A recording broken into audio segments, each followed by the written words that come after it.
Everyone, welcome back. Motherhood and it's struggle part 3। ये आज का वीडियो मेरे लिए बहुत ही इम्पॉर्टेंट है, मेरे बहुत ही करीब है, क्योंकि ये मेरी खुद की पर्सनल एक्सपीरियंस और पर्सनल लाइफ से और मेरी खुद की मदरहुड स्ट्रगल से जुड़ा हुआ है। जब मैं खुद पहली बार माँ बनी और उस टाइम पे मेरे खुद से बहुत सारे एक्सपेक्टेशन थे कि मैं अपने बच्चे को इस तरह बड़ा करूँगी, और बहुत लाड प्यार दुलार, हर नेगेटिविटी से उसको दूर रखूँगी, हर क्रिटिसिज्म से उसको दूर रखूँगी। लेकिन जब वो थोड़ा सा बड़ा हुआ तो मैंने खुद मतलब मैं उसके साथ काफ़ी स्ट्रिक्ट थी। मुझे लगता है कि हर एक पेरेंट अपने फर्स्ट चाइल्ड के साथ ज़्यादा स्ट्रिक्ट होता है as compare to the second one, क्योंकि तब तक हम थोड़ा समझदार हो जाते हैं, हमको समझ में आ जाता है कि ये तरीका सही नहीं है। तो मैं उसके साथ बहुत स्ट्रिक्ट थी और उसकी हर कमी को दूर करने में लगी थी। उसको एकदम मतलब बोलते हैं ना कि उसकी हर एक उतनी कम उम्र से, जब वो 2.5-3 साल का था, मुझे जो भी चीज़ें वो गुस्सा हो जाना होता था, या वो कभी किसी के सामने कुछ ऐसा बोल देता था, या रोना धोना या क्रैंकी होता था, तो मैं उसको मतलब गुस्सा होने लगती थी कि ये ऐसा क्यों बिहेव करता है, या मैं उसको सुधारने में लगी थी। एक्चुअली मैं उसको परफेक्ट बनाने में लगी थी।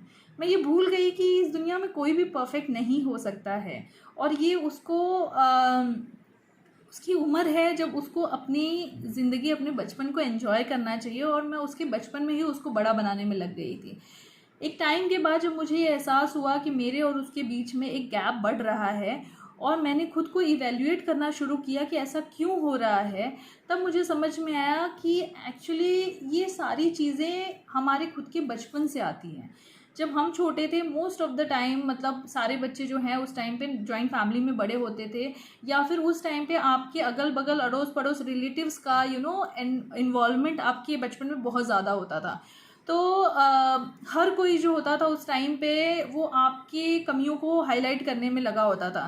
फॉर एग्ज़ाम्पल, चाहे आपकी हाइट हो, वेट हो, कलर हो, बाल हो, या किसी भी चीज़ को लेके, पढ़ाई लिखाई और सुंदरता, नहीं सुंदरता पता नहीं जो जो।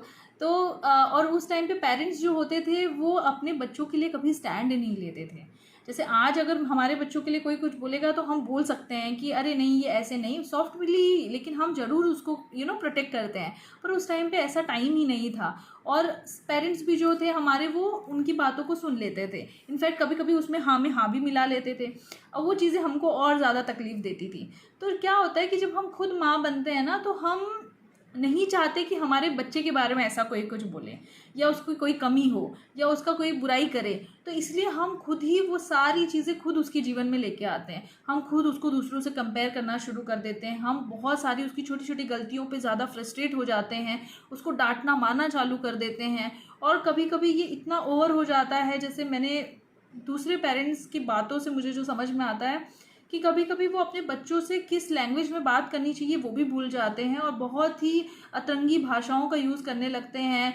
और जो एक होता है कि एक मारना पीटना भी, वो भी काफ़ी हद तक, मतलब एक बहुत ही बुरे हद तक मारना पीटना शुरू कर देते हैं, जो कि चीज़ें एक बच्चे के मन पर बहुत ही गहरा असर छोड़ती हैं।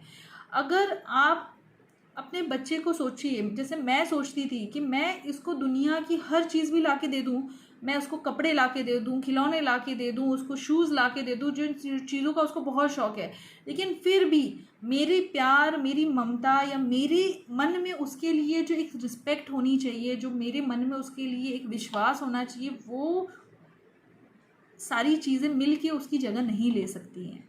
एक बच्चा जो होता है, वो जब छोटा होता है, जब वो बड़ा हो रहा होता है, तो वो एक नई दुनिया को मिल रहा है, वो रोज़ नए लोगों से मिल रहा है, एक नए एनवायरनमेंट में को देख रहा है, और उस टाइम पे हम उससे ये उम्मीद करते हैं कि वो एकदम परफेक्ट हो जाए। हम बर्दाश्त ही नहीं कर पाते कि कोई और हमारे बच्चे के बारे में कुछ गलत बोले। जैसे कि कुछ मेरी फ्रेंड्स हैं, जो मैंने देखा है कि अगर उनके बच्चे से कोई गलती हो गई और किसी ने बता दिया कि अरे इसने ऐसे ऐसे कर दिया, तो वो उस बच्चे को समझाएंगे नहीं। वो उनको इतना डिसअपॉइंटमेंट फील होता है अब इस बात से, कि वो वहीं पे अपने बच्चे को डांटना मारना चालू कर देती थी। इस वजह से कभी उनको कोई बताता ही नहीं था कि उनके बच्चे ने कोई गलती की है, कि भाई ये ऐसा करने लगेंगी, वो भी उसके ऊपर गलत ही इम्पैक्ट जा रहा है।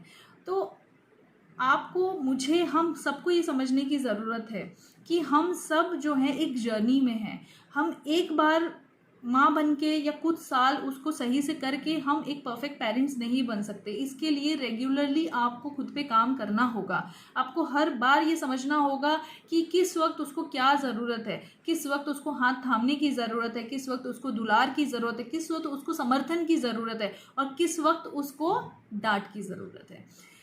कई बार मतलब मैंने ये भी देखा है कि जैसे पेरेंट्स जो होते हैं वो बच्चों को काफ़ी कुछ चीज़ें दिला देते हैं। आजकल तो बहुत नॉर्मल हो गया है आईपैड और ये सारी चीज़ें, लेकिन वो अपने बच्चों के साथ टाइम स्पेंड करना भूल जाते हैं।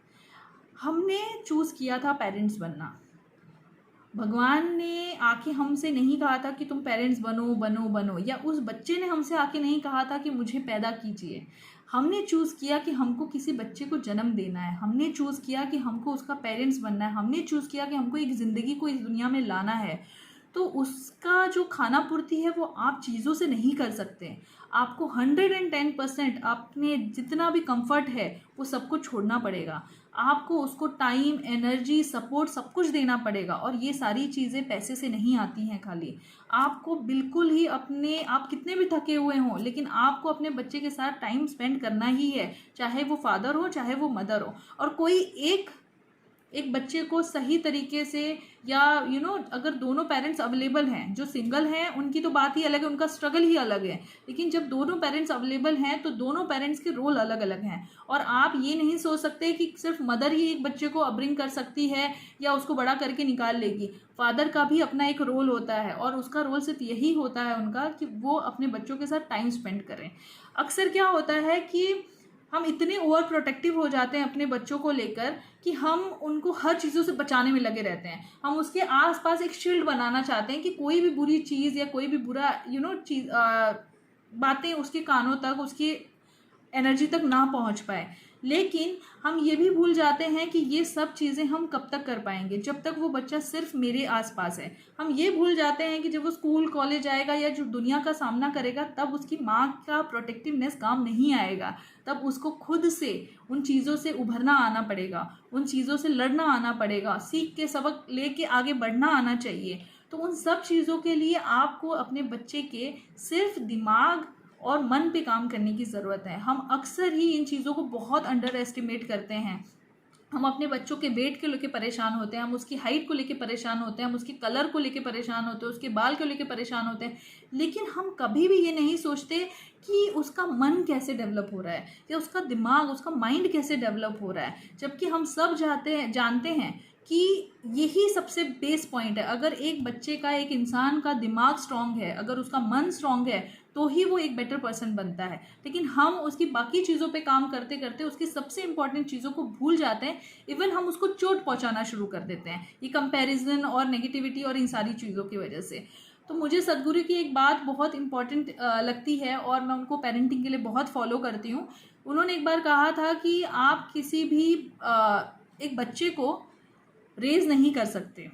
एक इंटरव्यू में आप सिर्फ एक कैटल को रेस कर सकते हैं। अगर आप एक इंसान को रेस करना चाहेंगे तो वो कैटल जैसा बनेगा, जिसके ऊपर आपका ही यंगर वर्जन या सेम टू सेम ऐसा कि जिसका खुद का कोई व्यक्तित्व नहीं होगा।